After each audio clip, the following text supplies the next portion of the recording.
महाराष्ट्रात डिझेलची समस्या गंभीर झालेली आहे आणि एकदा डिझेलची समस्या गंभीर झाली की पेट्रोलची देखील गंभीर व्हायलाच लागते. कारण लोकांच्या मध्ये भीती एकदा निर्माण झाली की ती भीती सहसा जात नाही.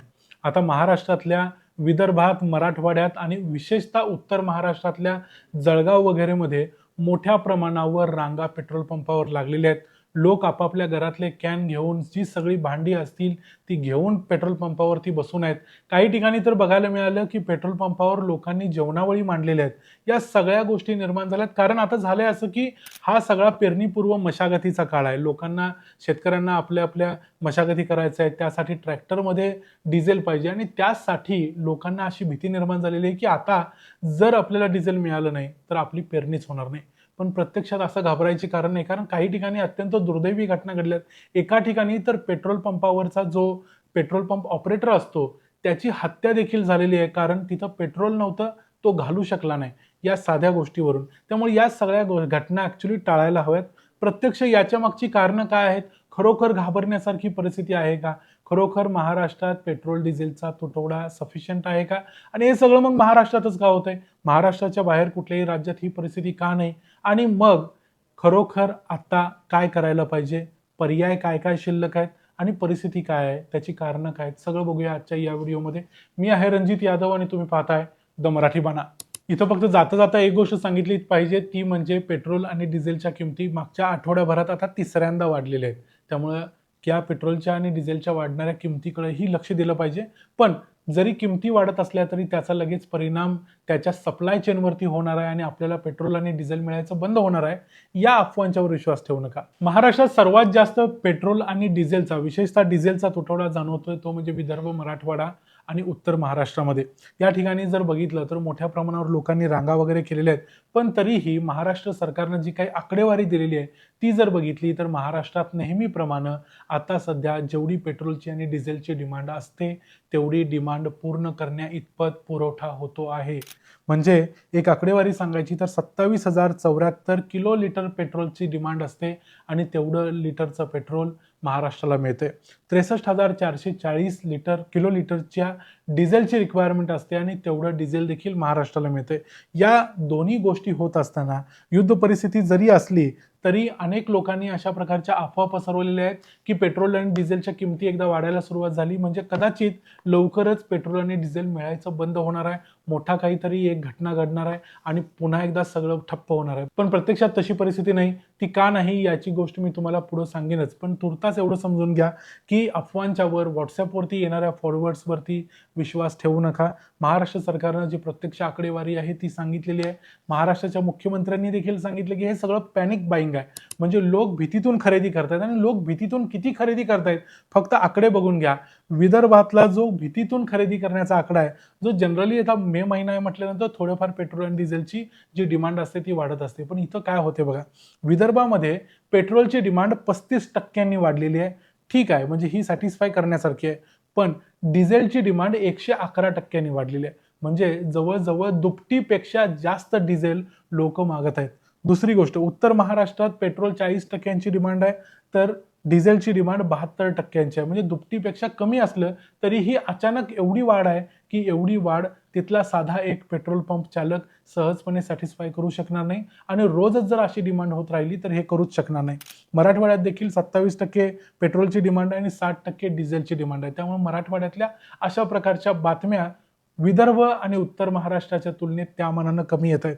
त्यामुळे या सगळ्या ठिकाणी जे होताना दिसतंय ते आहे पॅनिक बाईंग.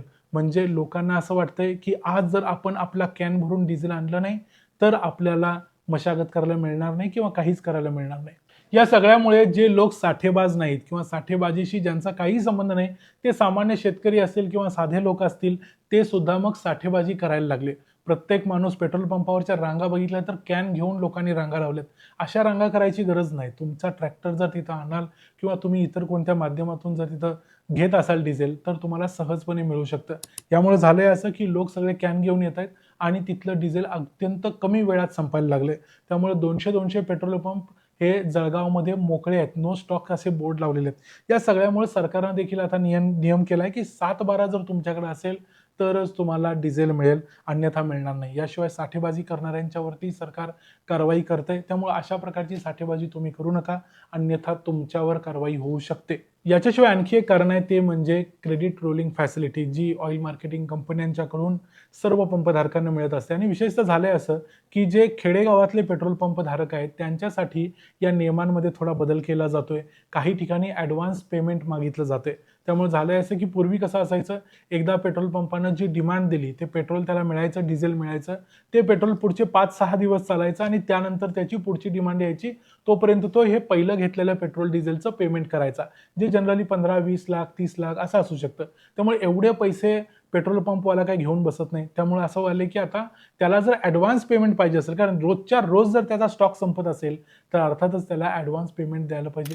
आणि रोलिंग फॅसिलिटीमध्ये देखील आता नवीन बदल होत आहेत. या सगळ्यांच्यामुळे झालंय असं, की एकतर क्रेडिट लिमिट प्रत्येकाचं कमी केलं जातंय, ॲडव्हान्स पेमेंट मागितलं जातंय. या दोन्ही गोष्टींचा परिणाम असा झालाय, की या पेट्रोल पंप चालकांना अचानकपणे पेट्रोल आणि डिझेल मिळत नाहीये आणि हे लोकली मिळत नाहीये. तसं म्हटलं तर महाराष्ट्रातल्या पश्चिम महाराष्ट्रामध्ये, कोकणामध्ये पेट्रोलची डिमांड व्यवस्थित आहे. सगळं काही व्यवस्थित चाललंय. इथं कोणत्याही प्रकारच्या रांगा नाहीत, घाई नाही, गर्दी नाही. त्यामुळे असं समजायचं कारण नाही, की फक्त काहीच ठिकाणी तेवढं हे सगळा प्रॉब्लेम आहे. जर प्रॉब्लेम जागतिक असेल, तर संपूर्ण भारतामध्ये तो रिफ्लेक्ट झाला असता, प्रत्येक राज्यामध्ये झाला असता, प्रत्येक जिल्ह्यामध्ये झाला असता. त्यावरून समजा, की हा प्रॉब्लेम लोकल आहे. पण अनेक जणांना असाही प्रश्न वाटतो, काही लोकांना असं वाटतं, की मध्यपूर्वेतलं जे युद्ध आहे, इराण आणि अमेरिकेतलं युद्ध, हे कधीही भडकू शकतं, युद्ध भडकण्याची शक्यता अजून देखील आहेच. हे मान्य जरी केलं, तरी एक लक्षात घ्या, भारत पेट्रोलसाठी पूर्णपणे इराण, इराक किंवा तिथल्या कुठल्याही देशांच्यावरती जास्त अवलंबून नाही. भारत तिथूनही पेट्रोल घेतोय, मी तुम्हाला आकडेवारी सांगतोच. पण भारताचा सर्वात मोठा पेट्रोलचा पुरवठादार देश आहे रशिया. भारत रशियाकडून पेट्रोल, डिझेल म्हणजे थोडक्यात क्रूड ऑइल खरेदी करतो. या क्रूड ऑइलमुळं भारताला या रूटवरती किंवा हॉर्मुझवरती जास्त अवलंबून राहावं लागत नाही. जर एल-पी-जीचा विषय असेल, तर एल-पी-जीच्या बाबतीत ही गोष्ट खरी आहे, की भारताला थोडंफार इथं अवलंबून राहावं लागतं. पण पेट्रोल, डिझेलच्या बाबतीत अवलंबून राहावं लागत नाही. आपण रशियाकडून 40% क्रूड ऑइल विकत घेतो, इराककडून 20% घेतो, सौदी अरेबियाकडून 15 ते 17% घेतो, UAE घेतो, अमेरिकेकडून सुद्धा घेतो. जर यामध्ये आणखी काही वाईट परिस्थिती निर्माण झाली इराक किंवा सौदी अरेबियाबद्दल, तर भारत अमेरिकेकडून जे क्रूड ऑइल घेतो त्याची डिमांड वाढवू शकतो. त्यामुळे भारताला या हॉर्मुझवरती अवलंबून न राहता आपली पेट्रोल डिझेलची जी काही डिमांड आहे ती सॅटिस्फाय करता येईल. पण प्रश्न आहे किमतीचा. अमेरिकेकडून जर पेट्रोल डिझेल आपण म्हणजे क्रूड ऑइल घ्यायला लागलो, तर पेट्रोल डिझेलच्या किमती आता आहेत तेवढ्या असणार नाही, त्या जास्त असतील. पण एक गोष्ट म्हणजे नक्की लक्षात ठेवा, की पेट्रोल डिझेलच्या किमती वाढू शकतात, पण पेट्रोल डिझेल मिळायचंच बंद होईल अशी शक्यता अजिबात नाही. येणाऱ्या किमान 1-2 वर्षामध्ये जरी युद्धजन्य परिस्थिती असली तरी देखील नाही. ही एक गोष्ट ध्यानात ठेवा आणि मग पेट्रोल पंपावर जाऊन गर्दी किंवा करा किंवा भीती बाळगा. अन्यथा भीती बाळगायची काही गरज नाही. या व्हिडिओमध्ये इथंच थांबतोय. या व्हिडिओमधून जी माहिती आम्हाला सांगायची होती ती तुम्हाला समजली असेल अशी अपेक्षा करतो. तुम्ही कुठल्या पेट्रोल पंपावर जाऊन रांगांमध्ये लागू नका किंवा अशा प्रकारचं पॅनिक बाईंग करू नका, त्याची काही गरज नाही. येणाऱ्या पुढच्या 2-4 दिवसात सगळे सप्लाय व्यवस्थित होतील. या व्हिडिओमध्ये इथंच थांबतोय. पुन्हा भेटू पुढच्या व्हिडिओमध्ये. तोपर्यंत पाहत राहा द मराठी बाणा. जय हिंद, जय महाराष्ट्र.